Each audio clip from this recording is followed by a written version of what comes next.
ओम नमो भगवते वासुदेवाय। ओम नमो भगवते वासुदेवाय। ओम नमो भगवते वासुदेवाय।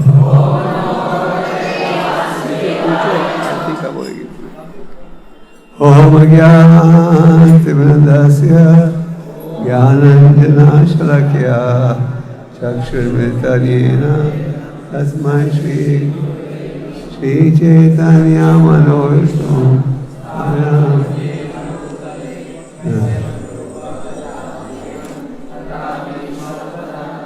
जय श्री कृष्ण चैतन्य प्रभु नित्यानंद श्री अद्वैत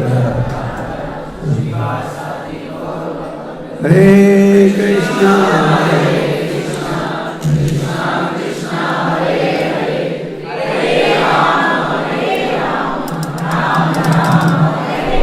हरे कृष्णा। आप सब भक्तों का हार्दिक स्वागत। सुनाई दे रहा है पीछे? मुझे तो साउंड ठीक नहीं दिखती।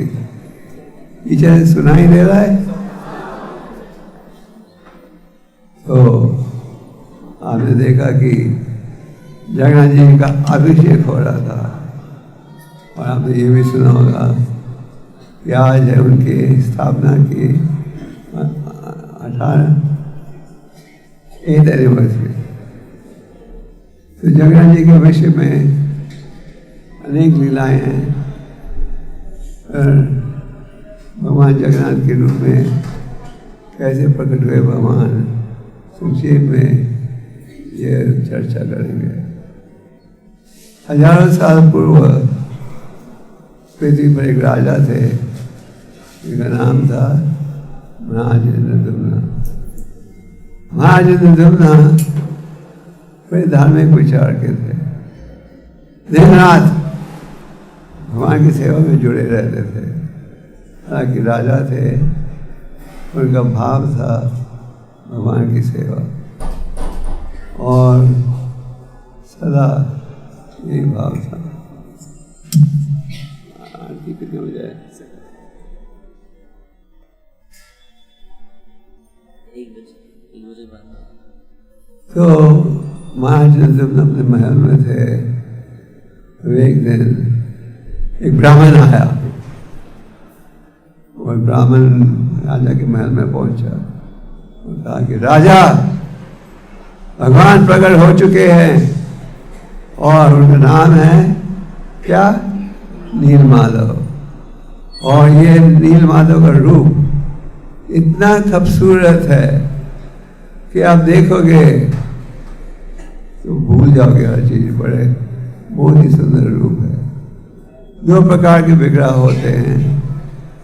एक है जो स्वयं प्रकट हुए, इंग्लिश में कहते हैं सेल्फ मैनिफेस्टेड। दूसरा है जो भगवान का रूप बनाया जाता है शास्त्रों की शिक्षा के आधार पर। ये जगन्नाथ बालराम ये सेल्फ मैनिफेस्टेड नहीं है, ये इनके रूप को बनाया था कलाकारों ने उड़ीसा में। और कई सेल्फ मैनिफेस्टेड स्वयं प्रकट हुई मूर्तियाँ हैं, जैसे बालाजी, नाथ जी इत्यादि। तो ब्राह्मण ने कहा भगवान प्रकट हुए हैं नीलमाधव के रूप में और नीलमाधव का दर्शन प्राप्त करने का प्रयास करो। राजा ने उस समय के सारे उपस्थित ब्राह्मणों को निमंत्रण दिया। सबसे पूछा, किसी ने नीलमाधव का नाम सुना है? किसी ने नीलमाधव की मूर्ति का दर्शन प्राप्त किया है? सब ब्राह्मणों ने कहा नहीं, हमने तो नाम भी नहीं सुना और दर्शन का तो प्रश्न ही नहीं उठता। तो राजा ने सारे ब्राह्मणों को विश्व के अलग अलग कोने में भेजा। कहा कि घर घर जाओ, गली गली में घूमो और नीलमाधव को खोजो।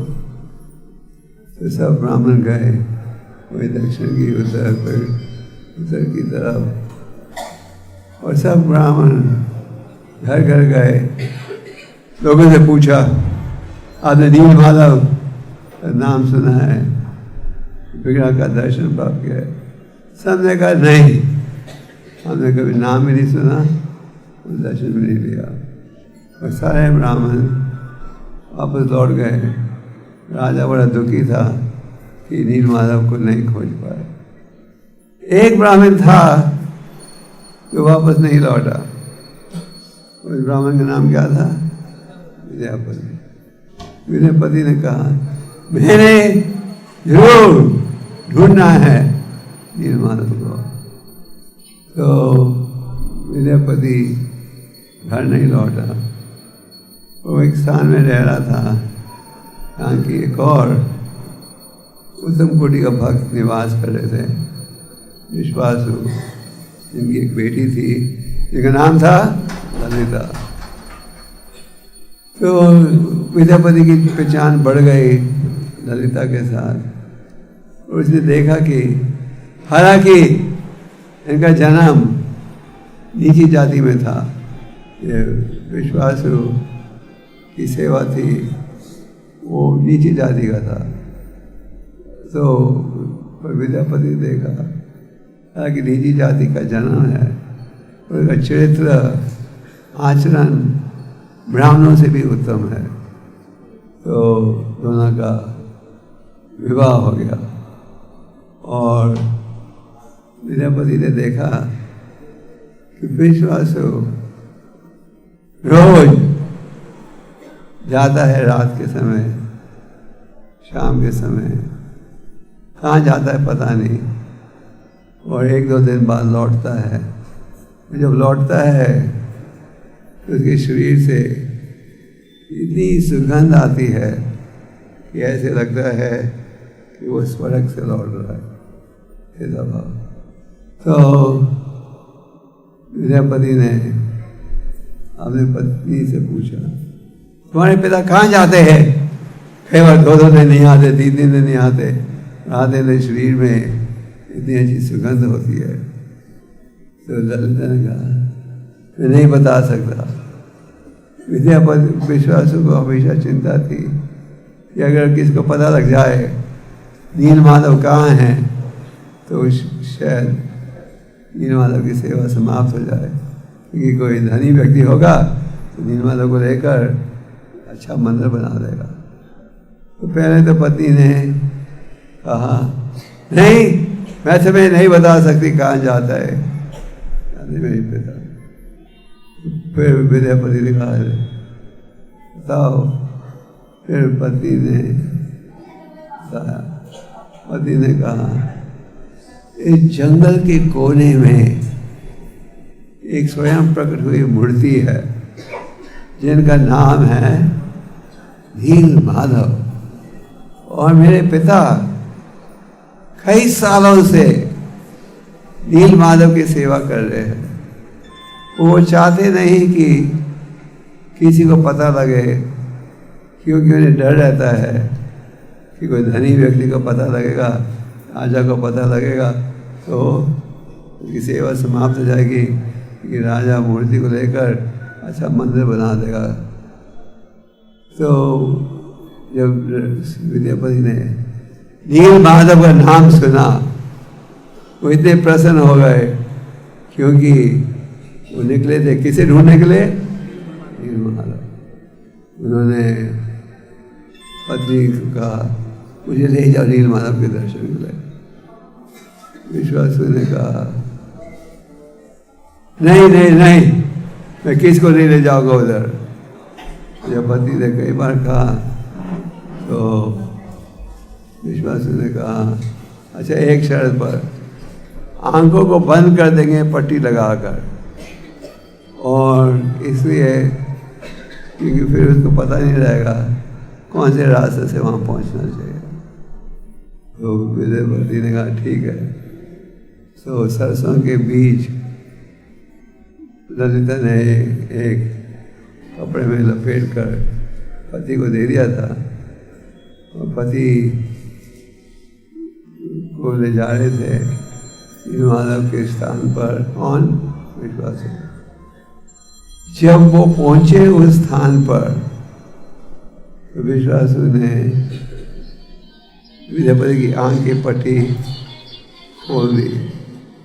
जब खोला तो देखा नीलमाधव का रूप इतना सुंदर कि वो सोचने लगे, अच्छा मुझे पता है कि मेरे राजा क्यों इतने उत्साहित है नीलमाधव को दर्शन प्राप्त करने के लिए। तो विद्यापति ने देखा कि विश्वासु बहुत उत्साह से नीलमाधव की सेवा कर रहा है। जो पेड़ थे उस स्थान में, उनमें से फूल तोड़कर भगवान के लिए हार बना रहा था। जो फल थे उन्हें तोड़कर भगवान को भोजन खा रहे थे। जो तालाब में पानी था उस पानी से वो अभिषेक कर रहे थे रोज। तो विद्यापति देखकर बड़ा प्रभावित हुआ। उसने देखा कि उसी स्थान पर एक छोटा सा तालाब था और जिसमें एक पेड़ था, उस पेड़ में एक पक्षी था। और विद्यापति ने देखा वो पक्षी तालाब में गिरा और नींद आ गई थी और शुभ वहाँ के धाम पहुँच गया। तो विद्यापति सोच रहा था, मैं भी क्यों नहीं इस तालाब में आत्महत्या कर लूँ। अगर पक्षी भगवान के धाम जा सकता है, मैं भी जा सकूँगा। इस तालाब के पानी में खास शक्ति है। और फिर दिव्यवाणी द्वारा सूचना प्राप्त हो, नहीं तुम आए हो नीलमाधव को खोजने के लिए, जाओ अब राजा को सूचना दो तुमने नीलमाधव को खोज लिया है। तो नीलमाधव विद्यापति लौटा और अपने घर को छोड़कर राजा के पास पहुंचा और कहा, राजा मैंने विद्यापति को, मैंने नीलमाधव को खोज लिया है, अब चलो अपनी सेना के साथ। तो राजा अपनी सेना को लेकर आगे बढ़ा। कहाँ जाने के लिए? जहाँ की नीलमाधव विराजमान थे। और राजा पहुंचा जहाँ की नीलमाधव थे। पहले राजा ने देखा नीलमाधव की मूर्ति है ही नहीं उधर, अब प्रकट हो गई। राजा बड़ा क्रोधित हुआ, कहाँ है नीलमाधव, कौन धोखा दे रहा है। वो समझे कि विश्वासु ने छुपा दिया होगा मूर्ति को। उन्होंने कहा इसे गिरफ्तार कर लो। उसने कहा नहीं, मुझे खुद नहीं पता कहाँ है मूर्ति। तो फिर दिव्यवाणी द्वारा सूचना पहुंची, अब मैं इस नीलमाधव के रूप में प्रकट नहीं होगा। अब मैं प्रकट होगा किस रूप में? दारू ब्रह्मा के रूप में। और उस तालाब में लकड़ी का बड़ा टुकड़ा तैर रहा होगा जिसमें विष्णु के चरणों के निशान है। उस लकड़ी के टुकड़े को लेकर भगवान का रूप बनेगा। राजा वहाँ पहुँचे, जिसकी जो संदेश प्राप्त हुआ था। जब राजा वहाँ पहुँचे उन्होंने कहा हाँ सचमुच लकड़ी का बहुत बड़ा लॉग ऑफ वुड तैर रहा है। तो देखा उनमें विष्णु के चरणों के निशान भी हैं। राजा ने अपने भक्तों के साथ प्रयास किया उस लकड़ी के भारी लॉग को उठाकर महल में लाने के लिए। सारी सेना जुड़ गई पर कोई भी सब मिलकर भी उठा नहीं सके। दिव्यवाणी द्वारा सूचना आई, इसे उठाने के लिए मेरे दो प्रिय भक्त थे विद्यापति नहीं लाना पड़ेगा। ये दो भक्त आए कीर्तन मंडली के साथ, सोने के रथ में उस लकड़ी के भारी टुकड़े को रखकर वो गए कहाँ? राजा के महल में। अनेक कलाकार स्कल्पटर्स आए थे भगवान का रूप बनाने के लिए उस लकड़ी के टुकड़े से। और जैसे वो आरंभ करते थे उनके हथियार टूट जाते थे। तो राजा बड़ा दुखी था कि कोई इसमें योग्यता नहीं है इस लकड़ी से भगवान का रूप बनाने में। फिर वहाँ विश्वकर्मा का नाम सुना है आपने? देवताओं के महल बनाते हैं।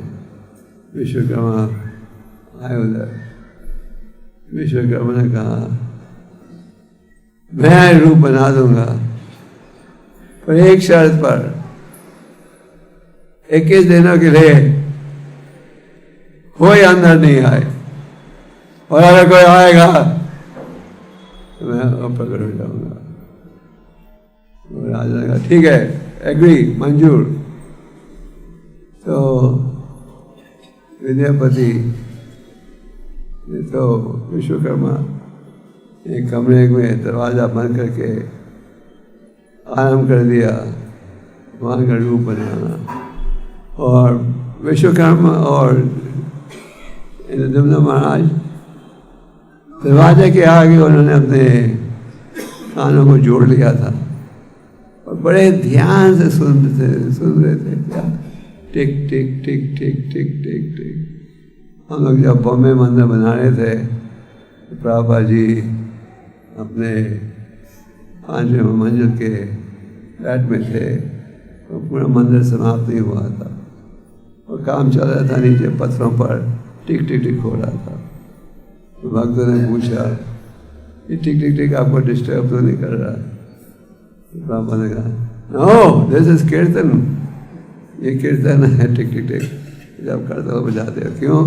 क्योंकि भगवान का मंदिर बन रहा था। तो इंद्रदम्न महाराज बड़े प्रसन्न थे। ये टिक टिक टिक सुनने पर लग रहा था अब भगवान का रूप बन रहा है, दारू ब्रह्मा के रूप बन रहा है, उन्हें नील माधव का रूप दर्शन प्राप्त होगा नए रूप में। तो टिक टिक हो रही थी, उन्होंने देखा 2 हफ्ते बाद क्या हुआ? टिक टिक बंद हो गई और राजा घबरा गया, क्या हो गया अंदर? राजा की पत्नी का नाम था गुंडीचा और राजा ने गुंडीचा से पूछा क्या करना चाहिए, क्योंकि विश्वकर्मा ने पहले कह दिया था अगर कोई 15-21 दिन से पहले अंदर आएगा मैं प्रकट हो जाऊंगा। तो मंत्रियों ने तो कहा नहीं अंदर मत जाओ, विश्वकर्मा प्रकट हो जाएगा। गुंडीचा ने कहा नहीं नहीं जाओ जाओ जाओ, तो हमने 15 दिन से कुछ खाने के लिए नहीं दिया, पीने के लिए नहीं दिया, वो मर नहीं जाए।